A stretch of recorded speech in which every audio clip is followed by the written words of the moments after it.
अति जलद व अचूक बातम्यांसाठी पाहत रहा महामीडिया 24 सदैव तत्पर। बापाने आपली छाती वर करून चार चौघात चालले पाहिजे। अख्खं मार्केट आता ताईंचं आहे, तुम्ही फक्त घरामध्ये राहा, बाप तुम्हाला राजकुमार सारखा मुलगा आणेल, असे आवाहन प्रसिद्ध व्याख्याते प्राध्यापक विनोद बाबर यांनी केले। रुई तालुका हातकणंगले येथील मंगलधाम येथे सह्याद्री युवा फाउंडेशनच्या वतीने महिला दिनानिमित्त प्रबोधनवर व्याख्यान व महिला युती सन्मान सोहळा आयोजित करण्यात आला होता। या कार्यक्रमामध्ये प्रबोधनकार व्याख्याते विनोद बाबर यांचे युवा पिढी आणि बदलते नातेसंबंध या विषयावर बोलत होते। या कार्यक्रमास उपस्थित मान्यवर आणि ग्रामस्थांकडून चांगली दाद मिळाली। कार्यक्रमास आमदार अशोकराव माने, जिल्हा परिषद सदस्य राहुल आवळे, आतिश शिंदे, शिवाजी जाधव, सोनाली सावंत, शुभांगी कुंभार, पंचायत समिती सदस्य अश्विनी पवार, अश्विनी बिरंजे, मिनल मगदूम यांची प्रमुख उपस्थिती होती। रुई गावचे सुपुत्र आणि कोल्हापूर महानगरपालिकेचे उपायुक्त किरण धनवडे, युवा महिला शेतकरी व प्रसिद्ध मॉडेल पूनम पाटील यांची विशेष उपस्थिती होती।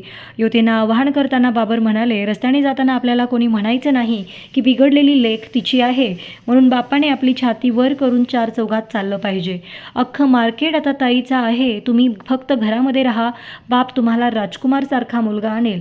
रस्त्यावर असलेला भंगार माल तुम्ही हुडकत फिरू नका, बापासारखे आपले दुसरे कोणीही कल्याण करू शकत नाही, हे लक्षात ठेवा। रस्त्यावर चांगला माल कधीच मिळत नाही, बापाच तुमच्यासाठी योग्य निवड करू शकतो।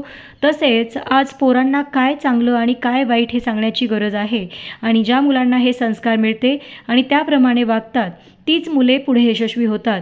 ही मुले शून्यातून विश्व निर्माण करतात, परंतु आपली कोट्यावधीची संपत्ती मिळवून दिली आणि त्यांच्यावर संस्कार नसेल तर त्याची किंमत शून्य करायला आजची पिढी मागे पुढे पाहत नाही। कार्यक्रमात सुशीला वसंत बेनाडे यांचा आदर्श माता म्हणून सविता सूर्यकांत कुंभार यांचा रुई युथ आयकॉन पुरस्काराने सन्मान करण्यात आला।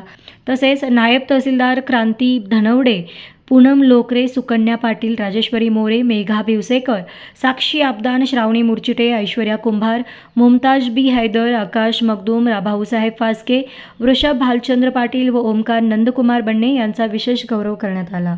तसेच गावातील सर्व फार्मासिस्ट महिला यांचाही यावेळी सत्कार करण्यात आला।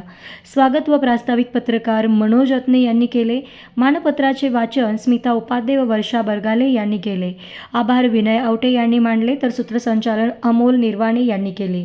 यावेळी ग्रामस्थांची लक्षणीय उपस्थिती होती। सह्याद्रीच्या या उपक्रमाचे सर्वच स्तरातून कौतुक होत आहे। तर मग चला सबस्क्राईब करायला विसरू नका महामीडिया 24 न्यूज चॅनलला। महामीडिया 24 सदैव तत्पर।